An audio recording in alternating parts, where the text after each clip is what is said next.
hermanos y hermanas, estamos hablando acerca del diezmo. Hemos estado hablando desde el domingo antepasado. Comenzamos una serie de sermones sobre el diezmo, siempre con la encomienda de parte del Señor, ¿verdad?, de no caer en los graves errores en que caemos los predicadores cuando hablamos del tema. Y son básicamente dos que son el mismo, es como un mismo error que tiene dos caras. Y es ese error de querer torcer el brazo, ¿verdad? Primero querer torcerle el brazo a la gente y querer torcerle el brazo diciendo es que tienes que dar el diezmo porque si no, toda clase de males te van a venir a tu vida, te van a venir calamidades, enfermedades, etcétera, etcétera. Y eso es una forma de chantaje, es una forma de torcer el brazo a la gente. Pero también el error de querer torcerle el brazo a Dios, ¿verdad? El error de decir, es que por remedio de esta práctica del diezmo, nosotros vamos a garantizar que Dios va a hacer lo que nosotros queramos, ¿verdad? Como que Dios va a obedecernos a nosotros, en lugar de nosotros obedecer a Dios. Nosotros vamos a ser los señores en lugar de que Dios sea el Señor. Esos son los dos grandes errores que los predicadores cometemos cuando hablamos del tema. Y le ruego al Señor con todo mi corazón que en estos sermones que hemos hablado el domingo antepasado, hoy y dentro de 2 domingos más estaremos hablando, el próximo domingo también y el otro, acerca del tema. Que el Señor nos guarde y que no pase ni por error alguno de estos dos errores. No quiero torcerle el brazo a ustedes, mis queridos hermanos, ni tampoco que ustedes piensen que con el diezmo uno le tuerce el brazo a Dios. Entonces, el domingo pasado habíamos dicho que el diezmo es un principio de pertenencia, un principio de identidad, ¿verdad? Al dar el diezmo, Abraham, vimos ese relato de Abraham en el capítulo 15 de Génesis, en el que tiene una guerra contra unos reyes, sale victorioso, el padre Abraham sale victorioso, y cuando viene victorioso con todo el botín de la guerra, tiene 2 encuentros que marcan la gran diferencia de lo que hace uno con sus bienes, ¿no? Uno es con el rey de Sodoma, que obviamente el rey de Sodoma representa toda la maldad, todo el egoísmo, toda la inmoralidad, la falta de sensibilidad hacia los otros. Bueno, Sodoma es todo lo malo, ¿no? El lado oscuro representa Sodoma. Y Abraham le dice, no quiero nada contigo, porque el rey de Sodoma le propone un arreglo, vamos a 50 y 50, tú te quedas con los bienes y dame las personas. Y Abraham dice, no quiero yo tener ni una correa de una chancla de ti, todo es tuyo, tómalo, no quiero nada contigo. Cambio con el rey de Melquisedec, un rey de Salem, el rey de paz, el príncipe de paz que bendice a Abraham con una mesa servida de pan y de vino, como la de hoy, ¿verdad? Y Abraham lo reconoce como sacerdote de Dios Altísimo, reconoce que él, este sacerdote, es el que representa la fuerza que le ha dado para poder vencer en la guerra, y le da los diezmos de todo a Melquisedec. Entonces el diezmo, vamos a decir, es lo que nos identifica de quién somos. No somos de la fuerza oscura del mal, somos de Dios, somos de la paz, somos de la bendición. También dijimos que también nos impulsa a hablar este tema el hecho de que Jesús no lo prohibió, sino cuando lo mencionó en el capítulo 23 de Mateo, en ese diálogo que tuvo, medio diálogo, medio confrontación y medio pleito con los fariseos. Jesús los acusó de ser hipócritas porque guardaban el diezmo de la menta, el anís y el comino, ¿verdad? Pero se olvidaban de lo más importante de la ley, que era la justicia, la misericordia y la fe o fidelidad.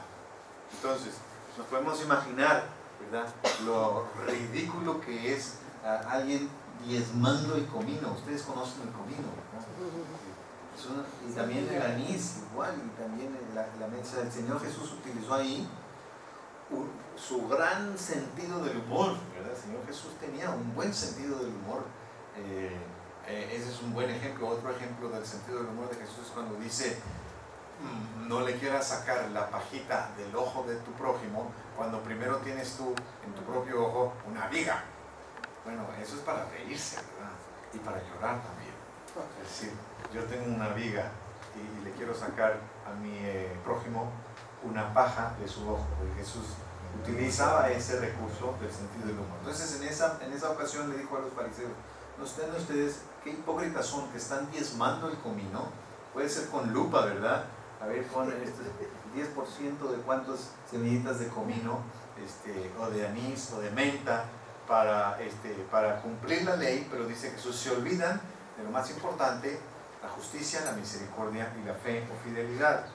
Entonces Jesús dijo, una cosa era necesaria hacer sin dejar de hacer la otra. Quiere decir, Jesús no prohibió pues la práctica del diezmo. Dijo, si van a diezmar, háganlo, pero sin olvidarse que es para la justicia, para la misericordia y para la fe. Ahí nos da el Señor lo que es el principal criterio para el cumplimiento de cualquier mandamiento.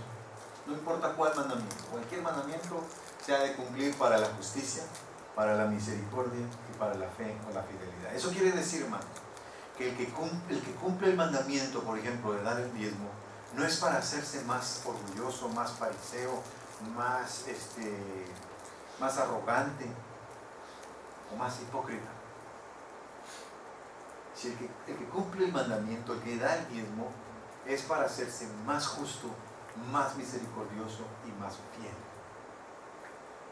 El cumplimiento de cualquier mandamiento es para la justicia, para la misericordia y para la fe o fidelidad. Y así podemos entonces, con esa advertencia del Señor Jesús, seguir elaborando en este tema. No solo es principio de identidad y de pertenencia, es decir, yo cuando digo el diezmo estoy diciendo yo le pertenezco a Cristo, le pertenezco a Dios, le pertenezco al lado bueno de Dios, de la vida, ¿verdad? A la paz, a la alegría, a la justicia, a la misericordia. Ahora vamos a decir que es un principio de creencia.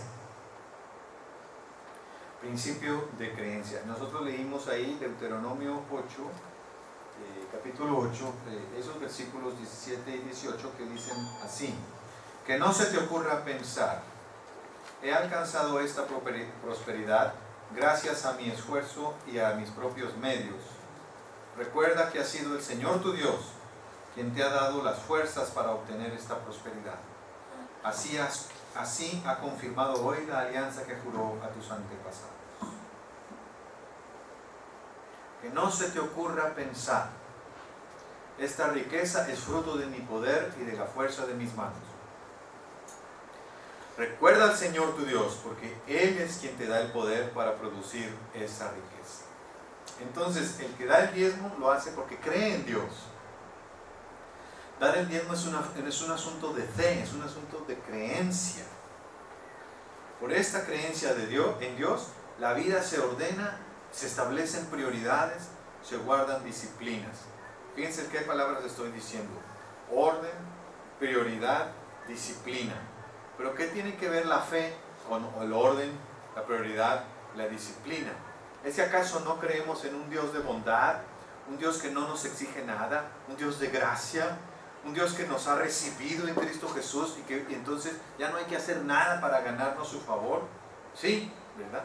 Pero ¿a poco la gracia es igual al descuido? ¿O la gracia es igual a la dejadez, a la irresponsabilidad, al desorden? No. Nosotros decimos que sí se pueden practicar disciplinas en la gracia de Dios. Por eso oramos, por eso asistimos a una iglesia, ¿verdad? Por eso buscamos el rostro del Señor y estamos a las puertas de una gran oportunidad de disciplina. No solo en esta serie de los sermones sobre el diezmo, que son invitaciones de Dios a la disciplina, sino también porque el miércoles comienza la Cuaresma. Y es una gran oportunidad para la disciplina. ¿Verdad? Tengo un amigo que ya me dijo, por 40 días voy a dejar el Facebook.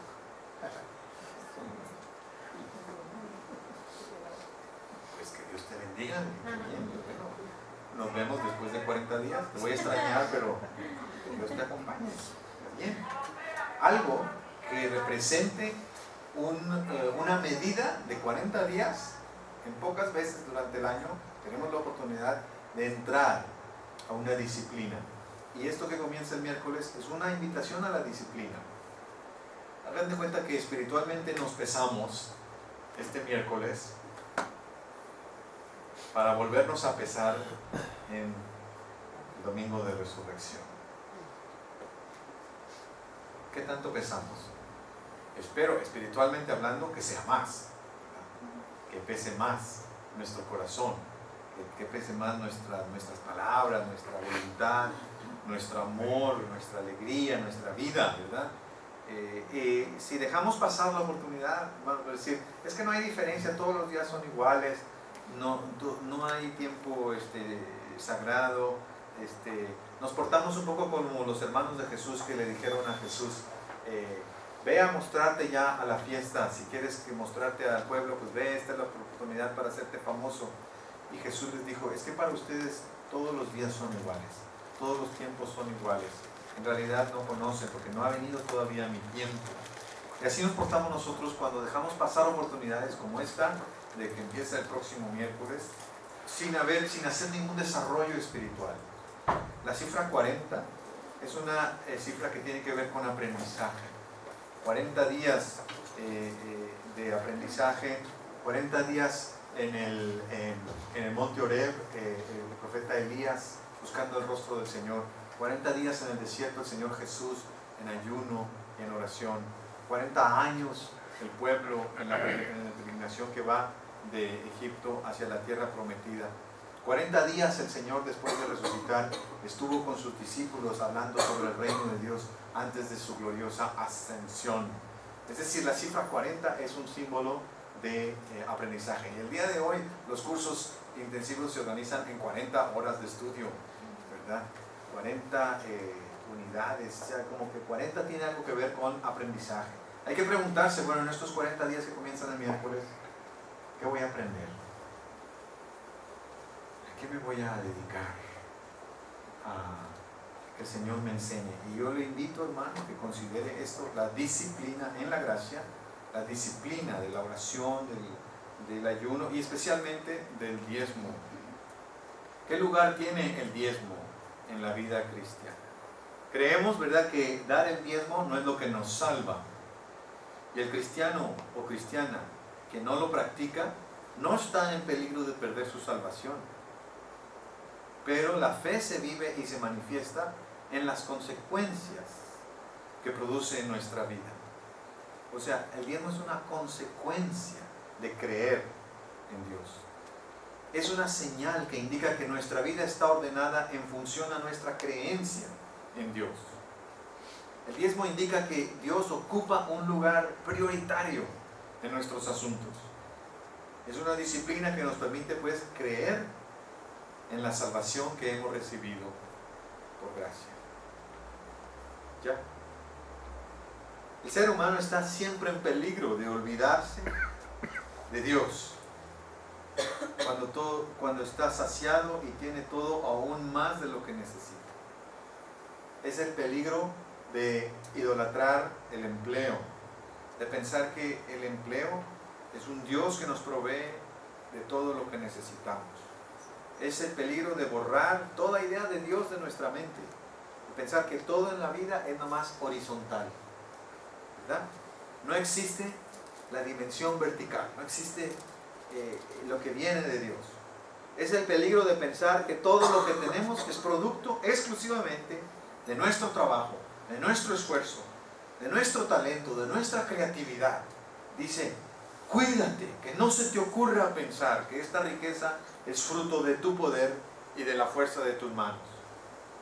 Le oramos cada vez que decimos, porque tuyo es el reino, tuyo es el poder, tuya es la gloria por todos los siglos. Amén. Dios es el que nos ha dado el talento, la fuerza. Dios es el que nos da el cerebro, las manos, el aire para respirar, el corazón para ponernos a trabajar. Viene de Dios la fuerza para poder hacer las riquezas. Es por Dios que tenemos trabajo, casa, abrigo y sustento. Tú nos has traído hasta aquí. Acabamos de cantar, ¿verdad? No nuestras fuerzas ni nuestra bondad. El que piensa así, que no, pues es que yo me esfuerzo y yo es lo que yo trabajo y es lo que yo hago, en realidad cae en un ateísmo. Es como decir, no existe Dios, ¿no? Porque si dicen que creen en Dios, pero esa creencia no tiene nada que ver con su manera de vivir, pues así también cree el demonio. El principio de la sabiduría, dice Proverbios, es el temor del Señor. Esto quiere decir que quien realmente busca la sabiduría debe comenzar por respetuosamente tomar en cuenta a Dios. Es el primer paso, el ABC de la verdadera inteligencia humana. Tomar en cuenta a Dios. Y tomar en cuenta a Dios se manifiesta por medio de acciones como esta, como el diezmo. ¿Por qué? Porque donde nosotros usamos nuestro dinero, eso indica nuestras prioridades, ¿verdad? Lo que son nuestros gastos, nuestro presupuesto, habla de qué es lo importante para nosotros. Y si en nuestro presupuesto incluimos dar el diezmo, la 10ª parte de nuestro ingreso, entonces nuestro presupuesto está diciendo muy elocuentemente que somos gente que cree.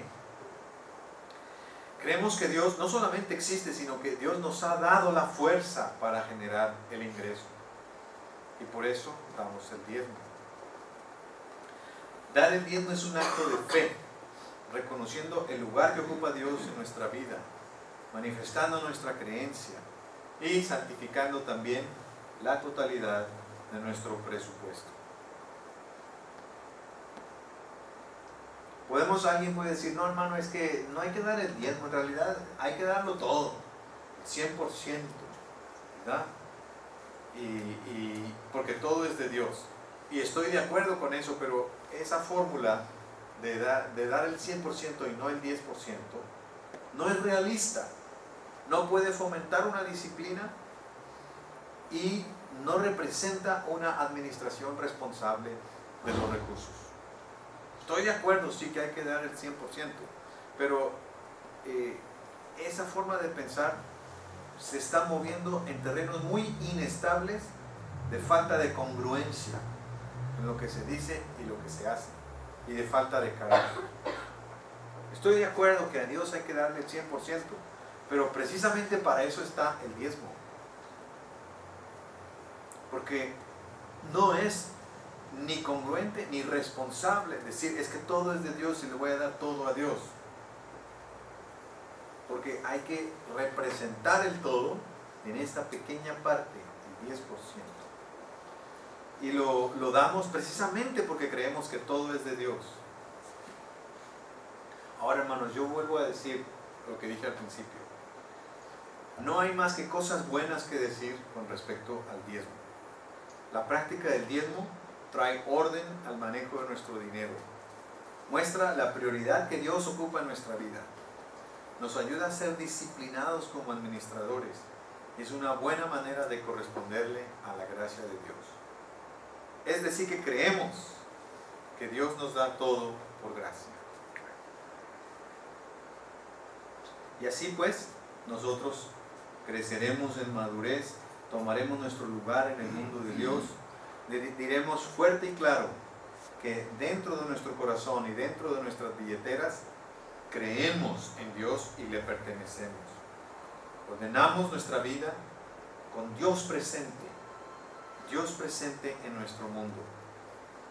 La Biblia dice que Dios de alguna manera se hace presente en Jesucristo, pero también en el Antiguo Testamento los judíos decían que se hacía presente en el templo, y el templo era aquel lugar especial en donde Dios, lo divino, se hacía presente en el mundo.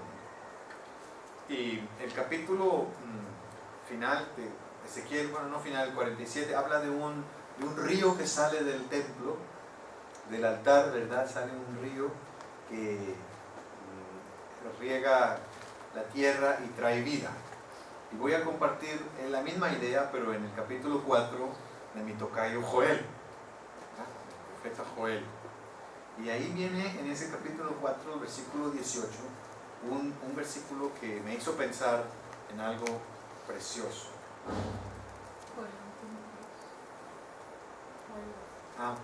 Pues en esta edición de la Biblia tiene 4, pero entonces busquen el versículo que dice, digamos, penúltimo, antes del antepenúltimo de todo el libro de Joel. ¿Qué versículo es? 24. Antes de Egipto. O sea, en aquel tiempo. Eso, ¿qué número es ese? 18. De Egipto. 3:18. 3:18. Exacto. Entonces lo que en esta Biblia dice 4, en realidad en la Reina Valera es 3. ¿Verdad? Sí, yo sé. 3:18. ¿Cuál 3:18? Bueno, entonces dice que en aquel día, ¿estamos bien? Los montes destilarán mosto, las colinas manarán leche, correrá el agua por todos los arroyos de Judá. Y esto es lo que quiero que leamos. Y del templo del Señor brotará una fuente que regará el valle de Sittim.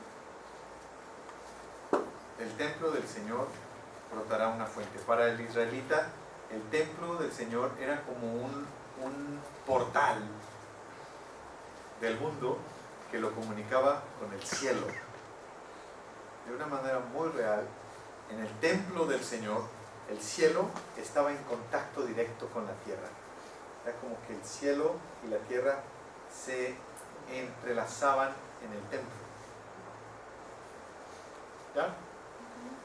Entonces, el templo era ese lugar en donde el cielo se hacía presente, donde la dimensión vertical de lo que he estado hablando se hacía manifiesto, donde Dios moraba, ¿verdad? Dios habitaba pues en el templo.